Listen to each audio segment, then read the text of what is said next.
Salam, berjumpa kembali bersama saya Wong Ganteng Sak Dunyo. Mohon untuk tidak menyebutkan nama dan identitas dalam percakapan ini karena percakapan ini saya naikkan dalam konten YouTube. Bagaimana Mbak E? Iya Pak Sandro, saya yang kemarin telepon yang urusan beda data itu loh Pak. Oh, beda data. Sing nelpon Yang kemarin mau sidang itu tapi enggak yang kemarin mau sidang tapi ditolak itu loh Pak. Oh, terus kan gimana? Pak Sandro bilang itu aja, cari pengacara aja di tempat saya. Saya sudah cari itu advokat di tempat saya, itu dia si advokatnya itu juga nggak berani. Terus sekarang saya udah mentok gitu, terus misalkan Pak Sandro kasih tahu saya PT yang bisa proses beda data aja gimana Pak? Tapi Taiwan, sampean maunya Taiwan? Iya, saya Taiwan, mau ke Taiwan lagi. Maunya ke Taiwan, nggak mau ke Hong Kong? Enggak. Oh. Kalau Taiwan tak tanyain dulu. Saya ada. Iya. Iya. Saya ada kalau Taiwan. Nanti tak Iya, tanya. Sampai kirim data aja dulu. Saya kirim data. Iya. Pak, kan ada mbaknya yang di kontennya Pak Sandro yang beda data kayak saya itu loh Pak, terus disuruh scan dokumen itu loh Pak, kan suruh pergi ke fotokopi ya. Iya, makanya kan sampai scan semuanya. Ya sebenarnya sampai scan KK, KTP, akte, terus paspor lama. Jadi dengan mereka melihat data itu mereka akan tahu masalahnya sampean ada di mana. Oh, iya. Pak, kalau di scan pakai HP itu boleh nggak? Atau harus di fotokopian? Sebenarnya lebih baik scan yang memang bagus ya, jangan scan yang HP. Kalau scan yang HP itu download aplikasi dan semua. Sebenarnya terserah sampean sih, terserah sampean. Yang penting aku nyodorin data ke mereka. Ketika mereka nanti ngelihat datanya dan semuanya, Iya. Pasti kalau cocok sampean pasti ditelepon. Iya Pak. Ya udah kalau gitu besok lusa tak pergi ke fotokopi, nanti tak kirim ke WA-nya sampean ya Pak. Sampean kemarin nelpon juga ke sini atau ke yang lain? HP-nya kan ada 3. Ke sini. Soalnya ke HP ini, ke nomor ini. Soalnya ya nggak apa-apa, sampean kirimin, nanti istri saya yang buka. Soalnya saya mau ke Indonesia besok Sabtu sampai tanggal 22, tanggal Jumat sampai Jumat minggu depan. 1 minggu saya di Indonesia. Oh, berarti kalau saya kirim di WA yang ini nggak apa-apa, boleh nggak Pak? Ya nggak apa-apa, nanti istri saya yang angkat. Tapi kadang istri saya ada yang kerja. Tapi nanti sampean WA aja. Oh ya, dikirim pakai itu ya Pak, pakai PDF itu ya di WA ini ya Pak ya? PDF. PDF. Bukan PDF, PDF. Iya Pak. Siap. Ada lagi, nggak usah bingung. Jadi, jadi gini loh Mbak. Pak, mau tanya, Mbak, ada mbaknya yang beda data terus diproses sama PT yang itu, ada nggak Pak yang berhasil? Ada. Bisa terbang ke Taiwan? Ada. Ada. Saya kemarin ngasih anak 1 berangkat. Oh iya. Berarti aku nggak ragu gitu loh Pak. Ada Gini contohnya ya Mbak. gitu loh. Jadi gini Mbak. Kalau sampean ragu, ya kan? Kalau sampean ragu, mending nggak usah. Ya, kalau sampean ragu itu mending nggak usah. Kalau sampean berani, ya sudah ambil risikonya. Kalau saya falsafahnya orang Jawa itu, kalau wani, nek wani ojo wedi-wedi, nek wedi ojo wani-wani. Jadi kalau kita itu udah berani ya sudah, tempuh semua resikonya. Tapi kalau sampean nggak berani, ya mending nggak usah. Daripada sampean itu ngabisin segala sesuatunya, wong diri sampean sendiri gak yakin. Masalahnya ini bukan di datanya. Masalahnya itu sampean sendiri yang nggak yakin. Wong salah itu salahnya sampean loh, bukan salah kita, bener nggak? Sekarang kita bicara logika. Salahnya sampean. sampean memastikan PT saya, sampean menanyakan apakah benar bisa, apakah sudah ada yang bisa diterbangkan dan semua. Artinya yang salah sampean, tapi sampean meragukan kami yang mau bantu sampean. Bisa saya boleh beranggapan seperti itu enggak? Iya. Kepada sampean, ya. Terus buat apa saya akan membantu orang yang orang itu ragu sama saya? Boleh nggak saya ngomong kayak gitu? Nggak boleh nggak saya ngomong kayak gitu ya? Nggak, kita logika aja lah.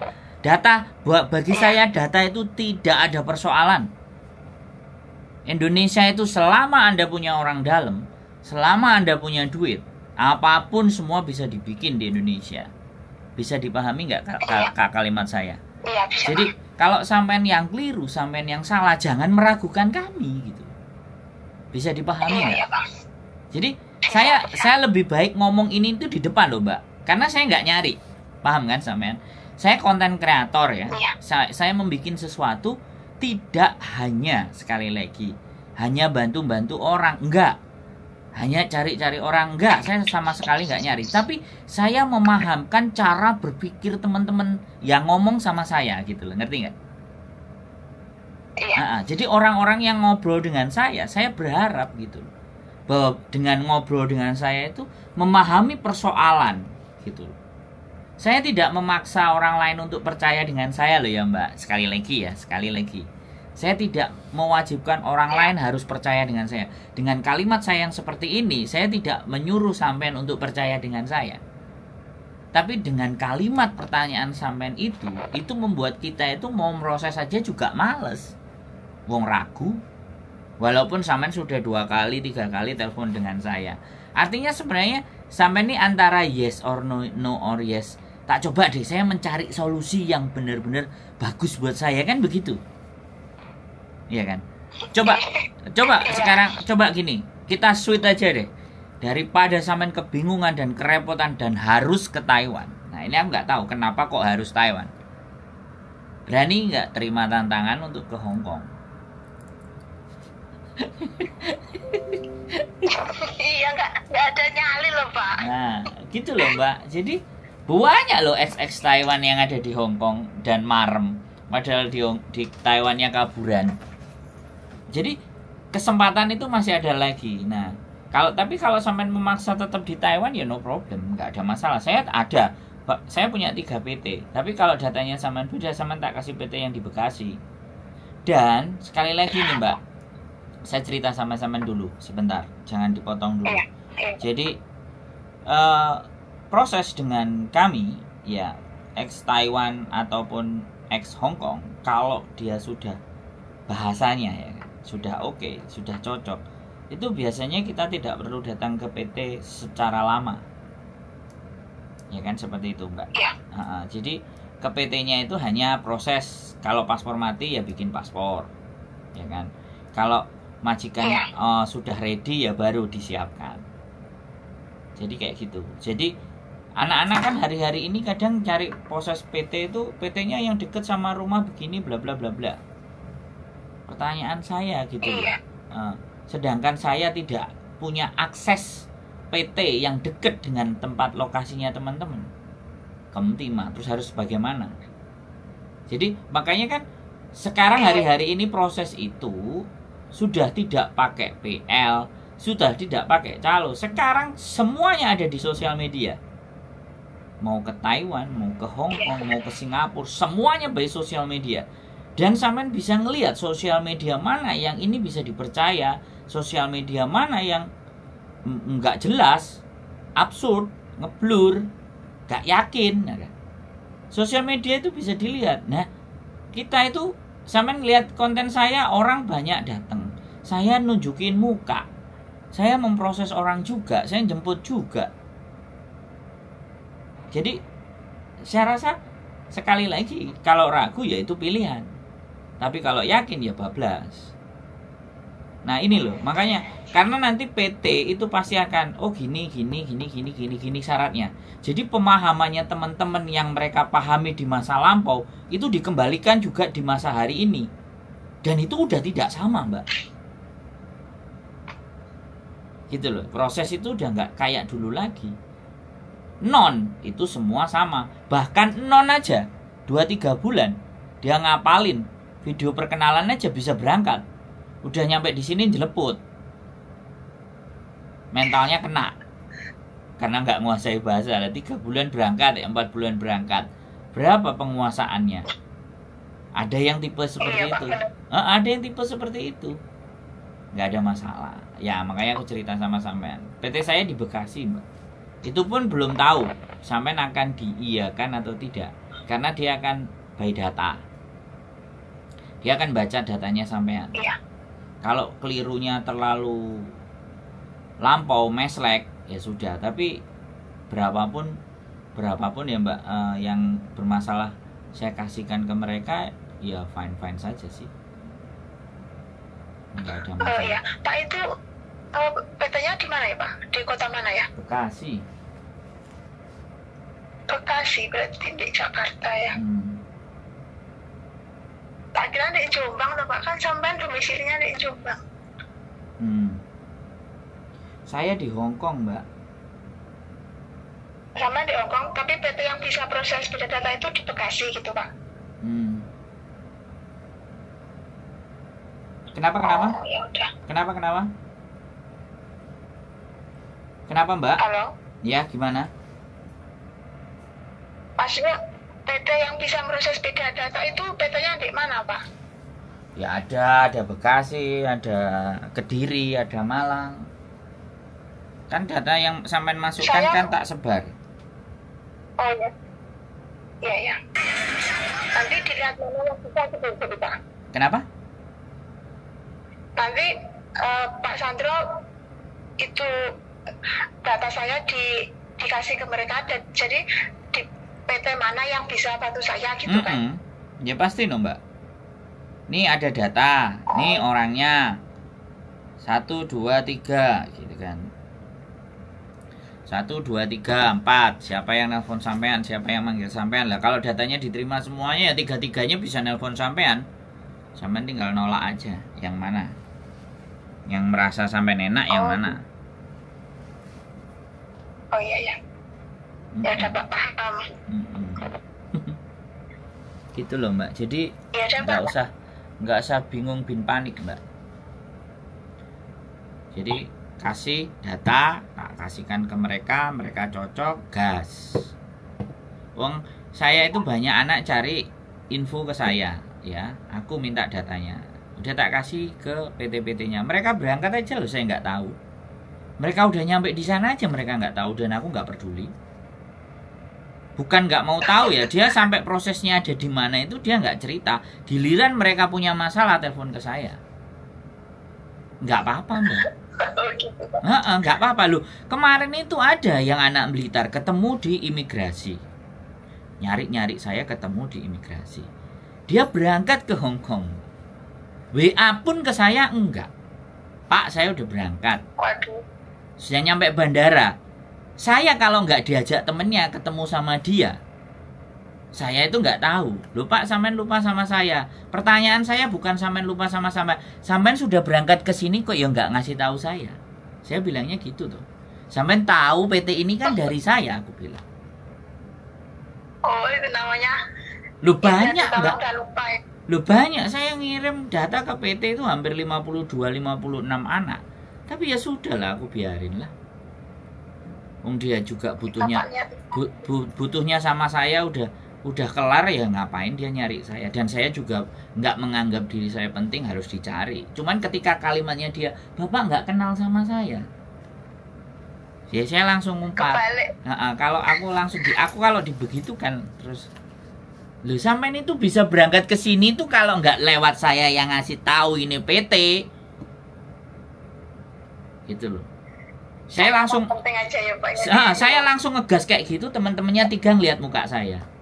Yo, terus langsung tak tunjuk ini loh orang-orang manusia yang belgedes entut goreng ini ya, salah satunya begitu, tak tunjuk mukanya langsung sama aku. Kok bisa? Sampai emosi loh Pak. Kenapa? Sampai pasti emosi kan. Sebenarnya saya nggak emosi ya kan.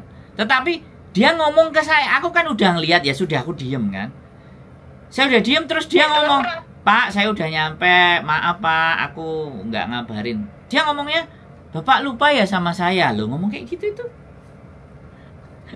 Ya aku ingat Kurang loh. ajar itu kok. Lah iyalah, makanya kan itu artinya kan kecengkek gitu loh Mbak. Ngelemput-ngelemput, Ya. ngelemput-ngelemput, nek iso gak ketemu kok dilalah kayak ketemu gitu. Gitu loh ya. Maunya menghindar tapi kok ketemu juga gitu. Banyak Mbak kayak gitu itu banyak. Nggak ada masalah Mbak, no problem. Saya udah terlalu wis bahwa tujuan saya mereka bisa proses, mereka mendapatkan rezeki yang baik, ya sudah, urusan saya tinggal sama Tuhan, bukan sama manusianya lagi kan. Iya. Karena ikhlas yang penting. Karena apa namanya, bahwa kalau berbuat baik ya jangan diungkit lah. Sebenarnya kalimat saya seperti ini itu keliru untuk menyampaikan, tapi sekali lagi aku ngomong di konten. Karena begini loh Mbak, banyak yang nelpon itu punya masalah, tapi giliran masalahnya semuanya kelar, say hi aja lah. Maksud saya say hi itu untuk menceritakan ke teman-teman yang lain bahwa aku itu prosesnya begini. Ternyata aku pakai caranya yang di sini, yang disolusikan ini, terus akhirnya aku jadi gitu. Udah nyampe, udah kelar masalahku. Atau ternyata aku pakai cara yang disarankan ini ternyata nggak bisa, terus tapi aku pakai cara yang kayak gini sehingga aku sekarang jadi seperti ini dan sudah aman. Nah, kayak gitu kan nambah pengetahuan buat saya gitu, bener nggak? Iya. Telepon 5 menit aja kan apa salahnya gitu loh. Ya, jadi sekali lagi bukan saya menganggap diri saya penting yang harus dilaporin, enggak. Tapi banyak orang lain yang bisa belajar dari kasus ini gitu loh. Kayak sampean kayak gini nih kan. Iya. Satu sisi kemarin orang di Trenggalek berhasil, tapi di sisi sampean ini kotanya sampean nggak berhasil, kan kayak gitu tuh. Jadi ketika nggak berhasil itu apa persoalannya, apa masalahnya? Ya, karena kalau menurut saya, kalau sampean dapat surat rekomendasi dari desa, bahwa nama sampean yang benar itu yang sesuai dengan paspor, rekomendasi desa loh, desa nulis resmi, sampean bawa ke pengadilan untuk diatur, disahkan, dibenarkan, diproses, kemudian sudah selesai dari pengadilan suratnya sampean bawa ke di Dukcapil akan merubah data sampean gitu. Itu kalau secara proses loh ya. Itu secara proses. Tapi ternyata itu tidak berlaku buat sampean kan kayak gitu tuh. Aku nggak tahu nggak berlaku buat sampean atau sampean masih pakai cara yang pengacaranya nggak bisa kan kayak gitu tuh.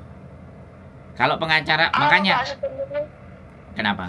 Pak Sandro, sebenarnya saya belum pergi ke kantor desa soalnya lurahnya di sini belum dilantik kan, sekitar sebulan yang lalu kan baru pemilihan lurah yang baru itu belum dilantik.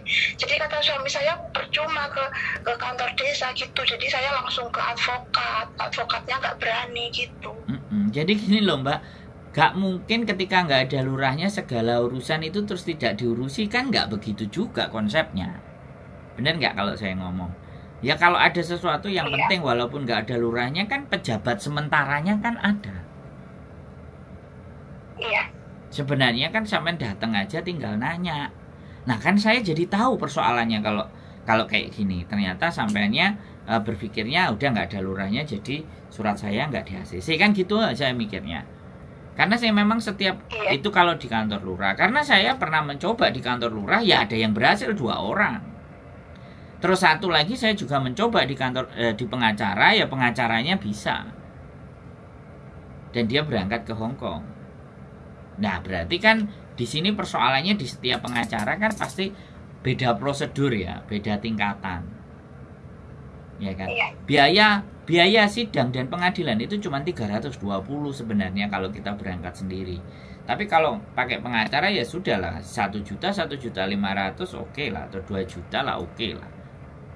Setidaknya kan seperti itu. Tapi mungkin pengacara satu nggak bisa. Nah karena sampean kebelete budal gitu. Wis ndang pingin cepet-cepet budal, wis carane sing gampang lah, wis telepon Mas Bro piye. Lu iya kan enggak, saya gini loh.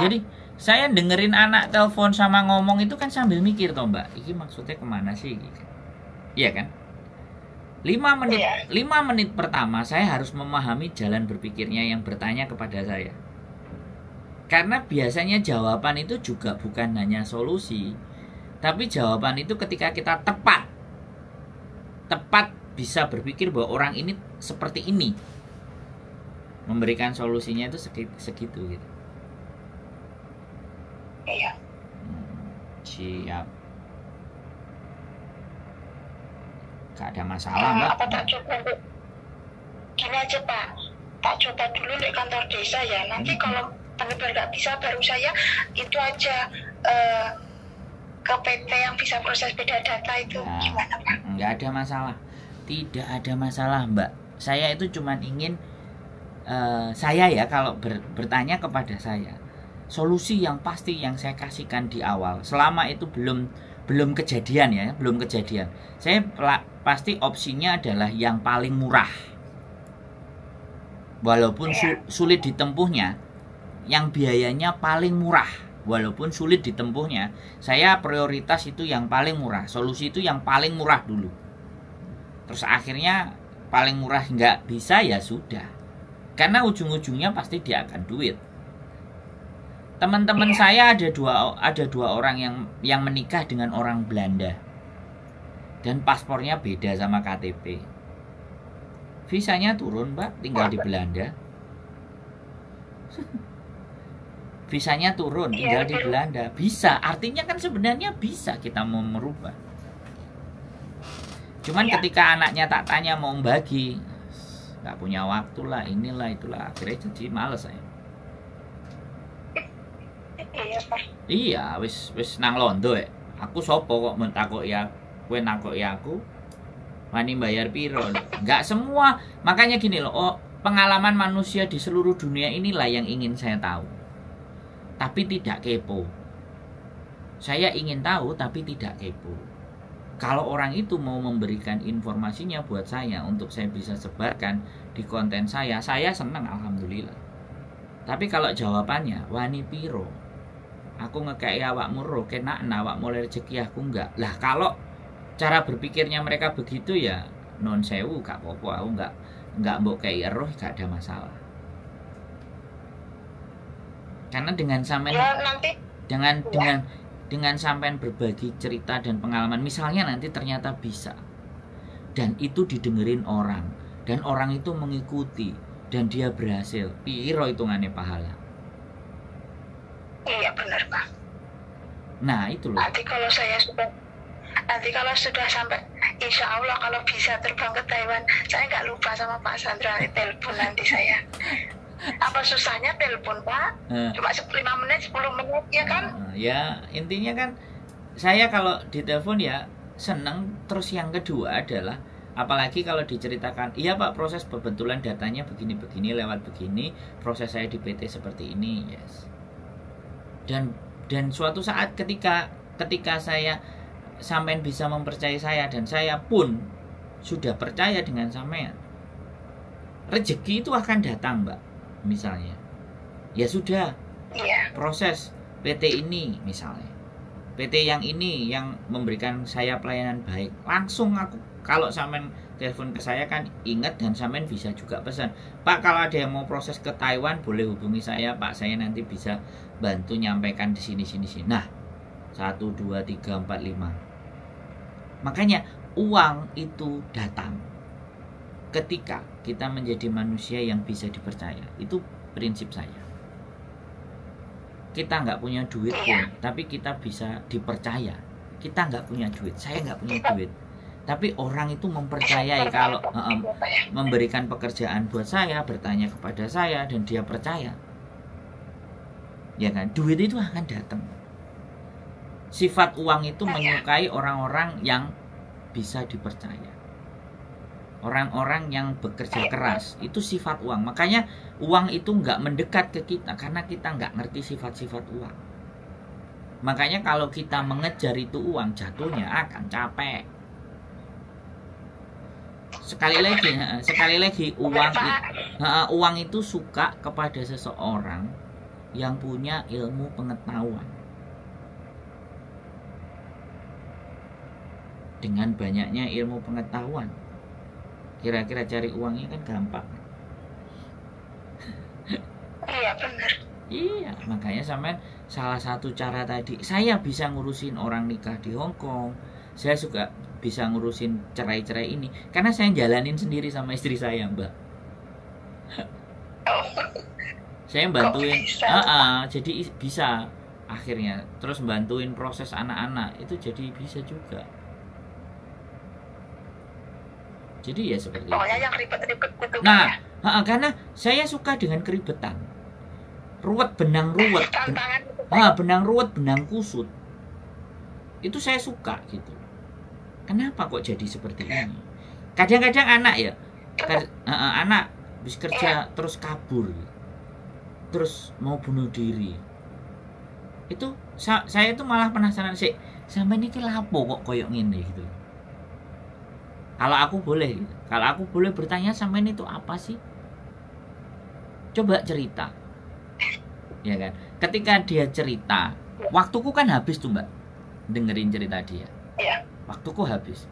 Tapi ingat, ya, Tuhan kasih waktu kita itu untuk digunakan sebagai hal yang bermanfaat, memberikan cahaya bagi orang yang lagi gelap, memberi manfaat ke orang lain gitu loh Pak, bermanfaat untuk orang lain. Lah, walaupun itu cuma denger diijoli Mbak, hakul yakin diijoli. Iya, sing Gusti Allah Pak. Lah, untuk banyak menjadi manusia untuk ke level situ itu gak banyak Mbak. Orang-orang bisa seperti itu kalau nah kadang jawabannya ini lah, aku ngrungokno awakmu aku ora mangan, aku ora nyambut gawe. Nah.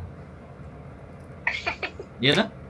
Lah, Kan untuk menuju ke level itu kan itu nggak semua orang mau, nggak semua orang bisa, itu kan tingkatannya itu udah itu sulit itu. Ya itu makanya saya benar-benar setiap PMI ya, mau dari Hong Kong, mau dari Taiwan, mau dari Singapura, mau dari Abu Dhabi, aku pingin ngajakin omong.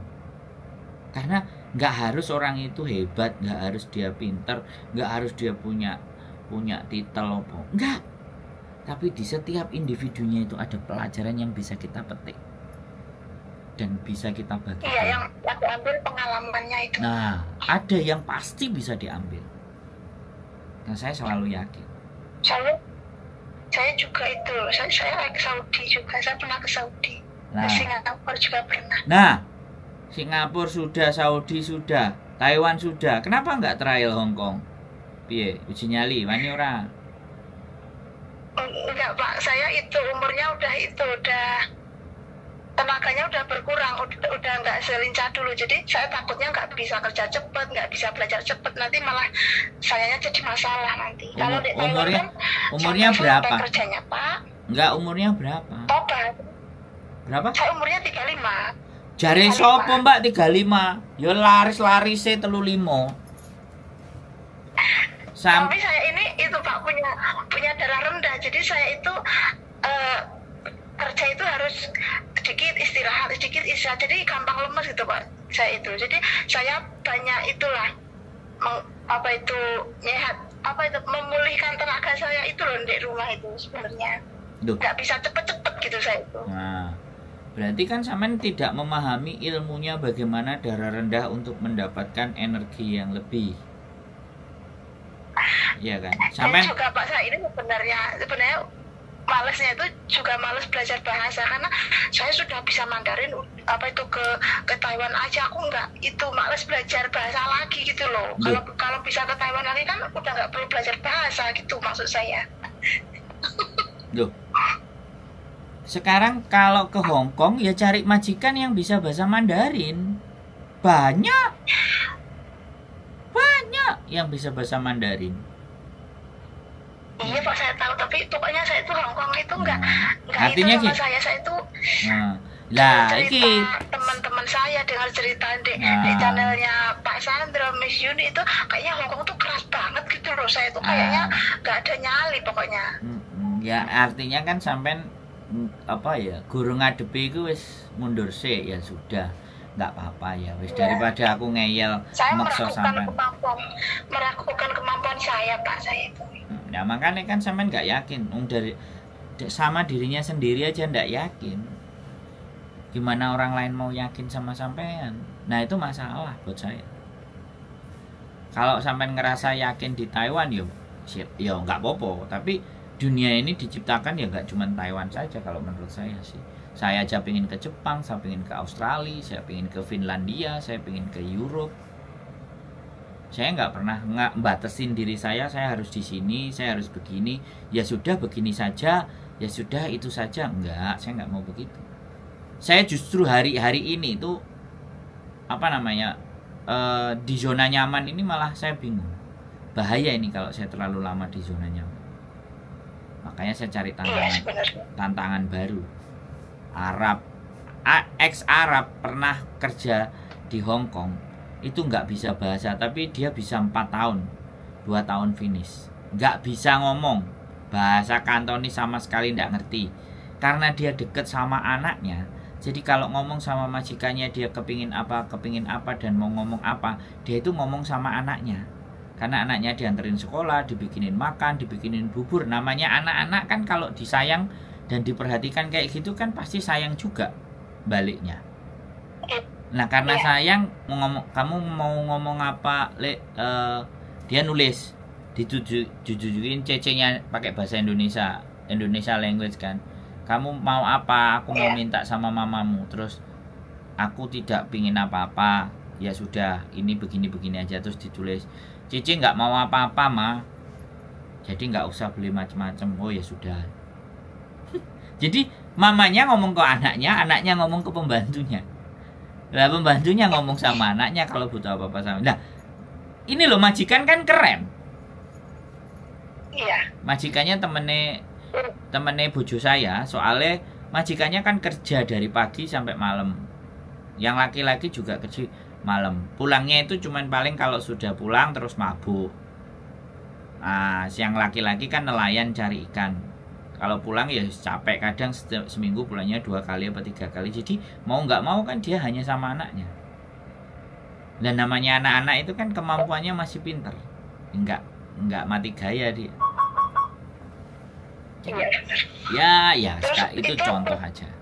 Untungnya kok nggak di interminate gitu loh, Pak, maksudnya. Loh enggak, karena di Hong Kong itu kalau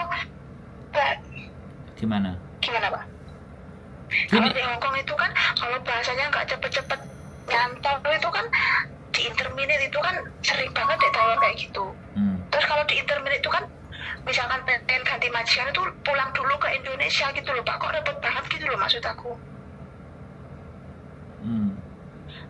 Kalau di Taiwan itu misalkan nggak cocok sama majikan gitu, Pak ya, itu kan pulang di agent aja, kita ganti majikannya di agent, nggak harus pulang ke Indonesia dulu gitu loh, Pak. Cuma di agent aja, nanti dicari ke majikan baru gitu. Jadi gini, Mbak, yang menyebabkan seseorang khawatir bahasanya nggak bisa gini sebenarnya nggak juga. Pertanyaan saya kan gini nih, Mbak, kerja di sini itu kan yang kerja tangannya kan, ya kan? Yang beres-beres kan tangannya, fisiknya. Ya udah beres-beres fisiknya. Kalau dia ngomong kayak gini ya sudah, dimarahin ya sudah. Wong bayaran segitu ya plus marah-marah juga, plus omelan juga. Kalau semuanya serba bersih, semuanya serba tertata, ya kan? Otomatis kan, karena yang dibutuhkan kan bersih-bersih rumah. Kan kita tanya aja, mesin cuci ini gimana caranya, atau bajumu kalau nyuci harus kayak gimana, masak harus kayak apa, kamu masak yang kayak gimana kan? Ya udah, Pak, makasih ya, Pak ya, cerita pengalamannya. Nanti saya, Pak, siap, tak scan foto. Siap. Semangat, Mbak. Wis adan, suara adan. Matikan aja. Saya semangat ya, Pak ya. Yoi, santai. Nanti kalau saya benar-benar bisa terbang ke Taiwan, saya telepon Pak Sandro. Pokoknya saya mau telepon Pak Sandro. Saya minta doanya biar saya bisa terbang ke Taiwan lagi. Siap, amin. Ya. Oke. Makasih ya Pak ya. Oke, sehat selalu, Mbak. Assalamualaikum. Waalaikumsalam warahmatullahi wabarakatuh. Bye.